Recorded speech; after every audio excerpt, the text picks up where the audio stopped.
From The Australian, here's what's on the front. I'm Kristen Amiad. It's Monday, July 21, 2025. Queensland cattle baron Paul Hatton has spoken for the first time about the 1978 death of his first wife, Julie.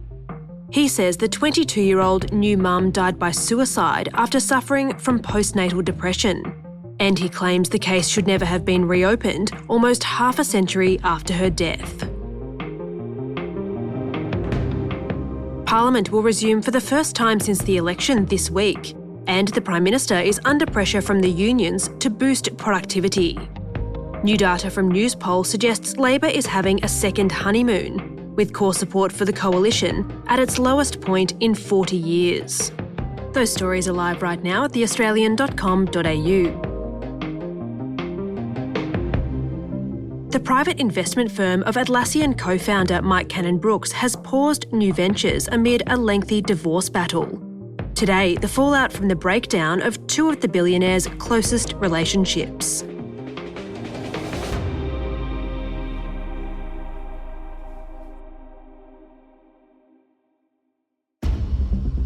Mike Cannon-Brookes and Scott Farquhar set up their IT company, Atlassian, fresh out of university.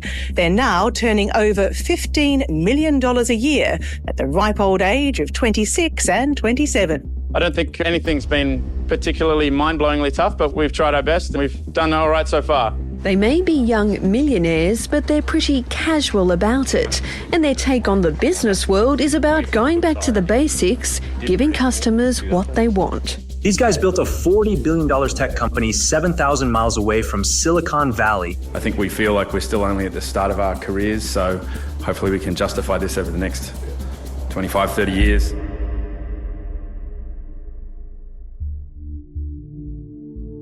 Atlassian is one of Australia's greatest tech success stories. The software company was founded by Mike Cannon-Brookes and Scott Farquhar in 2002, and being a tech company, it's steeped in law. The story goes that a then 22-year-old Mike Cannon-Brookes sent an email to his University of New South Wales computer science classmates asking if anyone wanted to launch a startup instead of taking a job at an established company. Farquhar was the only one to reply. In less than a decade, they went from running their fledgling company on $10,000 of credit card debt to raising millions of dollars of venture capital investment. Cannon-Brookes and Farquhar managed Atlassian as co-founders and CEOs for more than 20 years, something of a rarity in the business world. Between them, they've won dozens of awards and rocketed up rich lists, including the Australian's richest 250, where they're currently sitting inside the top 5, with a net worth of about $25 billion apiece. And the pair were so inseparable, they were best man at each other's weddings and famously bought mansions next door to each other in Sydney's lavish eastern suburbs. But when Scott Farquhar gathered with his nearest and dearest to celebrate his departure from the company on Sydney Harbour last year, Mike Cannon-Brookes was notably absent. Here's John Stensold. He's the editor of The List, Australia's richest 250. Look, clearly, these two guys, Cannon-Brookes and Farquhar, were great mates once upon a time. They were business partners, clearly, for a long time. They were neighbours as well. All these things swell together, and I think there's a gradual sort of erosion over time of whether it's trust or sort of, feelings towards each other in a business sense. At the end of the day, look, they clearly didn't get along for what we've been told. And it ends up really with Mike Cannon-Brookes sort of emerging really as the king with Scott Farquhar leaving. When Farquhar left Atlassian, he said it was to make time for more noble pursuits. The 44-year-old says he'll dedicate more of his time to philanthropy and helping to further the technology industry. He isn't stepping away entirely, though. He'll remain on the company's board as a special advisor. But John and the Australian's chief business correspondent, Perry Williams, reported things haven't been good inside Atlassian for a while. I think anytime you have co-founders, it can be difficult, right?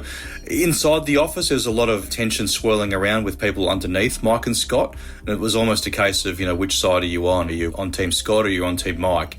Mike being the more gregarious character, the more sort of outspoken, probably internally, but clearly externally too, clearly they're both very, very, very clever, but the relationships or the personalities were not always going to last, and I think that's what's happened.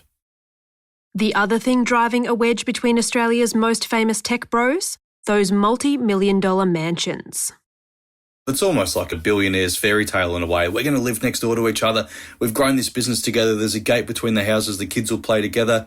It didn't quite add up in the end. So Farquhar spent about 3 years working on this plan to revamp, literally overhaul what was an ageing mansion. They were going to spend $37 million. Now, I think anyone who's ever done a renovation, that number's probably going to blow out. But it was still huge.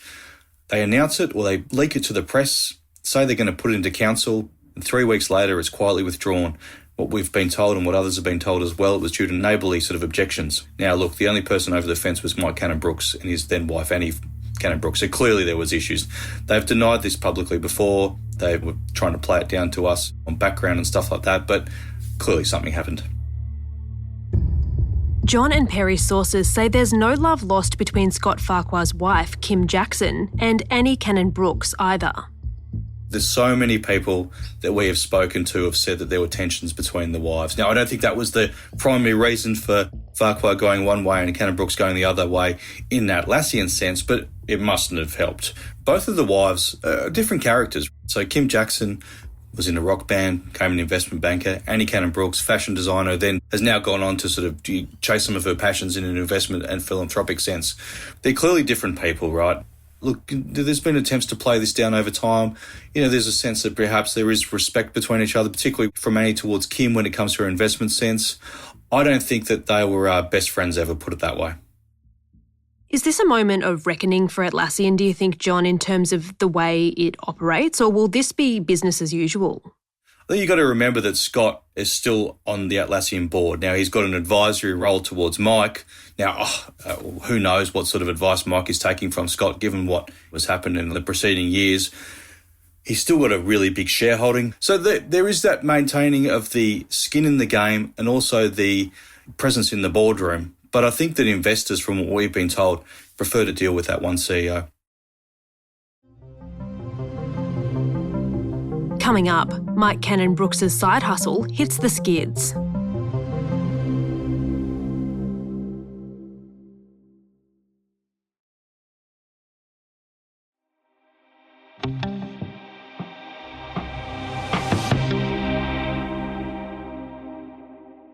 About a year before Scott Farquhar departed the tech company he founded with his uni classmate, another of Mike Cannon-Brookes' relationships came to an end. Billionaire and Atlassian co-founder Mike Cannon-Brookes and his wife Annie will reportedly separate. The pair married in 2010. In June... Now, the long delay in settling the high-profile divorce is causing problems for Cannon-Brookes' climate-focused private investment group, Grok Ventures. Here's John Stensold. Well, Grok Ventures was his private investment company set up really with the proceeds that Cannon-Brookes has made from Atlassian, whether it's been the float or the sell down of shares over time. They made a pledge a few years ago to spend $1.5 billion on various environmental or green causes. There's been the AGL energy buying of shares where Mike wanted to pursue more of a green sort of ideal for that company. But effectively, Grok has been frozen, or it's been stopped from making any major deals in about the last 2 years, we've been told. So really, since the split was made public between Mike and Annie, Grok has got a bit quiet. There's been executives leave. There's been a lack of new investments that have happened. So really, it's in a bit of a holding pattern at the moment from what we understand. Grok Ventures, of course, saved the $40 billion Sun Cable energy project from administration. It was to send solar power from the Northern Territory to Singapore. What does the future of that venture look like now? There's been a lot of controversy swirling around that project for some time. It has got a lot of approvals, right? Northern Territory government, Singapore government. But what's happened in the last few months, which we've also reported on separately, is that Sun Cable has gone to the market to try and raise about $100 million from various investors or potential partners for the project. But there's been lukewarm reception at best. Now, we've reported that executives from Sun Cable itself and workers there have been made redundant or have left in recent months too. So it's got a similar issue to Grok, is that no one quite knows what's happening with it, where it's going and how firm its future plans are.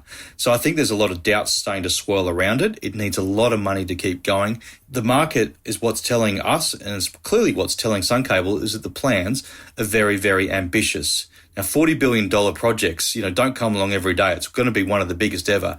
But if you think of building a cable from somewhere in the Northern Territory to Darwin is very ambitious, but then to build another one undersea to Singapore is another question altogether.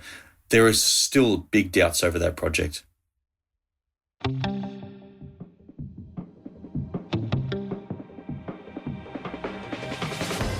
John Stenzold is the editor of The List, Australia's richest 250. You can read his reporting with Perry Williams at theaustralian.com.au.